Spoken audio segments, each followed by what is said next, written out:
வெள்ளிக்கிழமை சாயங்காலம் மனுஸ்ரீ உட்காந்து டிவி பார்த்துட்டு இருந்தேன். அம்மா எனக்கு ஒரு ஸ்நாக்ஸ் பண்ணி கொடுங்கம்மா அப்படின்னு கேட்டா. ஸ்நாக்ஸ் பண்ணணுன்னா மாவு மட்டும் தான் தங்கம் இருக்குது, அம்மா வேணால் கொழுக்கட்டை ரெடி பண்ணி தரவா அப்படின்னு கேட்டேன். அம்மா எனக்கு இனிப்பு கொழுக்கட்டை தான் பிடிக்கும், அது ரெடி பண்ணுங்க அப்படின்னு சொல்லியிருந்தா. இனிப்பு கொழுக்கட்டை ரெடி பண்ணணுன்னா பாப்பா தூங்கும்போது அதெல்லாம் செய்கிறதுக்கு கொஞ்சம் டைம் எடுக்கும்.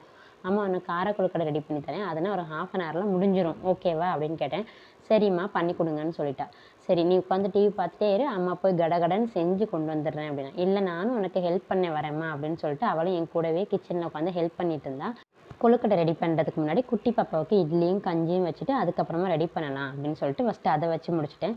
குட்டி பாப்பாவுக்கு ரெடி ஆகிக்கிட்டு இருக்க அந்த கேப்லேயே நாங்கள் கொழுக்கட்டைக்கு பிடிக்க ஆரம்பிச்சிட்டோம். நான் விரல் கொழுக்கட்டை ரெடி பண்ணிட்டு இருந்தேன். மனுஸ்ரீ அவளுக்கு பிடிச்ச மாதிரி குக்கீஸ் கொழுக்கட்டை ரெடி பண்ணிட்டு இருந்தா. என்னோட தனியாக ஒரு இட்லி தட்டில் தான் வைக்கணுமா, இதோட சேர்த்து வைக்கக்கூடாதுன்னு ஃபஸ்ட் டைம் மேடம் கண்டிஷன்லாம் போட்டாங்க. ஒரு வாய் தாளிச்ச கொழுக்கட்டை டேஸ்ட் பண்ணி பார்த்தா உண்மையிலேயே செம்ம டேஸ்ட்டாக இருந்துச்சு. உங்களுக்கு பிடிக்கும்.